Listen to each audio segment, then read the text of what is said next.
फंसा देंगे तो पागल मत बनिए। सुनिए जितने शासन प्रशासन में बैठे लोग, यदि आप जनता के लिए है, आपको नमन करते हैं, वंदन करते हैं, लेकिन जो सोचते हैं कि जयराम महतो जनता की आवाज है, दबा देंगे केस से, अरे रांची और दिल्ली हमको रोकिएगा, जुमरा का पहाड़ खाली है, वहां क्या करेंगे फिर हिसाब करेंगे। विधायक बनने नहीं आए हैं, विधायक बनने नहीं आए हैं, एमपी बनने नहीं आए हैं। झारखंड के साथ जो अन्याय हुआ है, जो जुल्म हुआ है, उसका हिसाब लेने आए हैं और पाई पाई हिसाब लेंगे। बस आप साथ दीजिए, आप साथ दीजिए, पाई पाई हिसाब लेंगे। आज लोग कहते हैं हम बाहरी भीतरी की बात कर, जी नहीं, हम कभी बाहरी भीतरी की बात नहीं किए हैं। हम झारखंड में झारखंडियों के अधिकार की बात किए हैं। आज जो लोग कहते हैं कि धनबाद बोकारो में भोजपुरी का लेकर विवाद शुरू हुआ था, हमने शुरू में कहा कि बिहार की सीमा से जो बॉर्डर लगता है, उत्तर प्रदेश की जो सीमा से जो बॉर्डर लगता है, वहां भोजपुरी बोलने वाले हो सकते हैं, धनबाद बोकारो में मूलवासी कोई नहीं बोलता है। जिनको लगता है ये बाहरी भीतरी की लड़ाई है, मैं पूरे आंकड़े के साथ कहता हूं, महाराष्ट्र में लगभग 20 लाख भोजपुरी बोलने वाले हैं। जाइए ठाकरे से भोजपुरी की मान्यता लेके आइए। बंगाल में भी 15 लाख भोजपुरी बोलने वाले हैं। जाइए दीदी से मान्यता लेके आइए। झारखंड बाबा जी का ढाबा है, झारखंड बाबा जी का ढाबा है। यहाँ फल्ला बोलने वाले हैं, यहाँ चिल्ला बोलने वाले हैं। ये बाबा जी का ढाबा है। हम किसी भाषा का विरोध नहीं करते हैं। हर भाषा का एक क्षेत्र होता है, हर भाषा का एक भूमि होता है। हमने किसी भाषा का विरोध नहीं किया है, लेकिन कोई भाषा अगर थोपा जाएगा जो हमारी नहीं है, उसे हम स्वीकार नहीं करेंगे। हमने चिड़िया को कभी गाने से नहीं रोका है। आप अपनी भाषा में गाइए, बात कीजिए। हम स्कूल कॉलेज में मान्यता नहीं देंगे, उसके खिलाफ है। अरे आप गुजराती बोलिए, मराठी बोलिए, तेलुगु बोलिए, तमिल बोलिए, भोजपुरी बोलिए, मगही बोलिए, अंगिका जो भी है बोलिए, बोलने के लिए किसी ने मना नहीं किया है। हमारी जो सरकारी मान्यता कहते हैं, जिसको हमारे स्कूल कॉलेजों में पढ़ाई जाती है, जहां कंपटीशन के एग्जाम में लिखा जाता है, हम वहां मान्यता देने के विरोध में हैं। चीजों को समझिए। अब बात आती है 1932 खतियान की।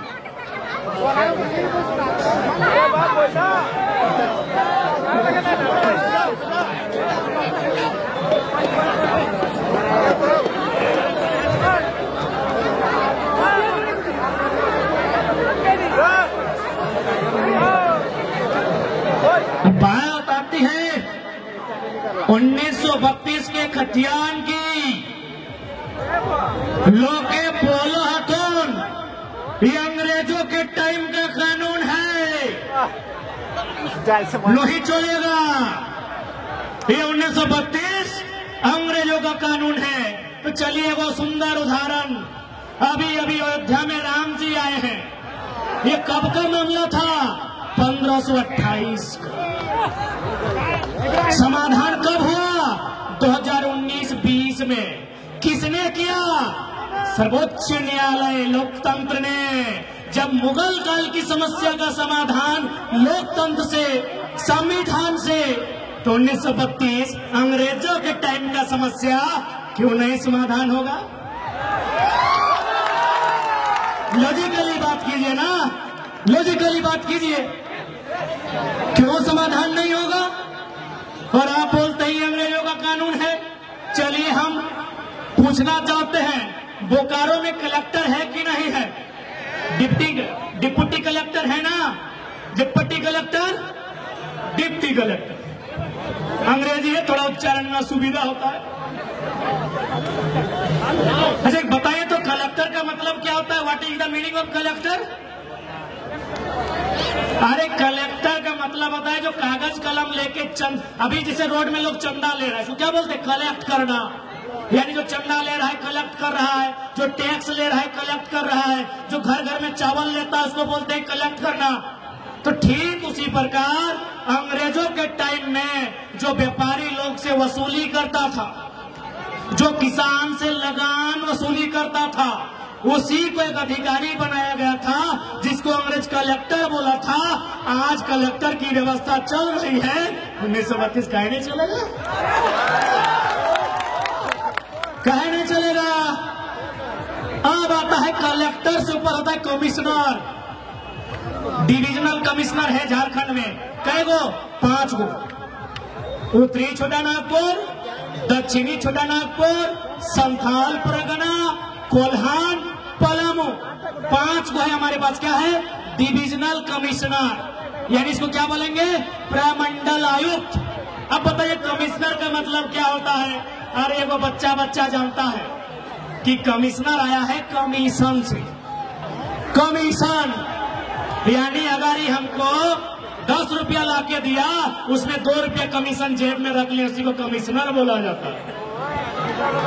यानी कलेक्टर जो पैसा उगाही करके देता था, कलेक्टर जो लगान जमा करके देता था, कलेक्टर जो चंदा इकट्ठा करके देता था, कमिश्नर उसमें अपना 2 रुपया कमीशन लेके, 5 रुपया कमीशन लेके अंग्रेजों के खजाने में लेके जाता था, उसको कमिश्नर बोला गया है। अच्छा, कलेक्टर चल रहा है ना, कमिश्नर चल रहा है ना। जब अंग्रेजों की व्यवस्था कलेक्टर और कमिश्नर है तो 1932 भी चलना चाहिए। सीधा बात कि भाई गलत बात बोले क्या? कोई गलत बात नहीं बोले। इसलिए आज जितने भी लोग आए हैं, मैं इनको साफ साफ कह दूं, हमारी लड़ाई कोई गलत नहीं है। आज बोल रहे थे कि ना गिद्र में भारी बिक्री कर रहा ले, सीजीएल के परीक्षा रद्द भाई गलो पटना से ले।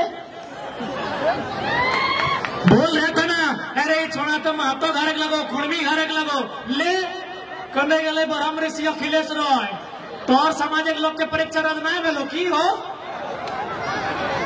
हाँ हे मंडल दा, तो और घरक लोग के परीक्षा रद्द नहीं भेले की? अर्जुन राजवर्धन परीक्षा रद्द नहीं भेले की? ओकर किधर घर खाली महत्व के लग परीक्षा रद्द भेले ले। जयराम महतो एक जात का बेटा हो सकता है, नेता जमात का है। यदि हम कहें कि किसी जात का बेटा नहीं है, यह गलत बात है। सबकी अपनी जाति है, 3000 साल से व्यवस्था है। कोई ब्राह्मण है, कोई भूमिहार है, कोई राजपूत है, कोई कोयरी है, कोई कुर्मी है, कोई तेली है, कोई अंसारी है, कोई अख्तर है, कोई रजवार है, कोई रजक है, कोई बावरी है, कोई संथाल है, कोई मुंडा, कोई उराव है। हम एक जात का बेटा है, लेकिन नेता जमात का है। क्योंकि हमने जो बात उठाया है, हमने विस्थापन का मुद्दा उठाया है, विस्थापन का जात नहीं होता है। हमने पलायन का बात उठाया है, पलायन का जात नहीं होता है। हमने स्टूडेंट का बात उठाया है, यह स्टूडेंट का जात नहीं होता है। हमने जमीन अधिग्रहण पर बात उठाया है, जमीन अधिग्रहण का जात नहीं होता है। हाँ, हम एक जात का बेटा हो सकते हैं, नेता जमात का है।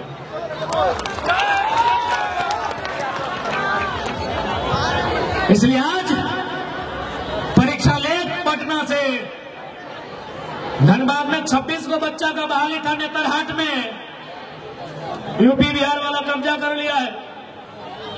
हमें यूपी बिहार से कोई शिकायत नहीं है। उनके हिस्से में जो हिस्सा है उसमें पुदीना लगाए, धनिया लगाए, खाए कमाए, कौन मना किया है? इधर हमारा हिस्सा लगाए। भर्ती रद्द का तौर की रे, भर्ती भी रद्द का तौर की, क्या गलत बोले भाई?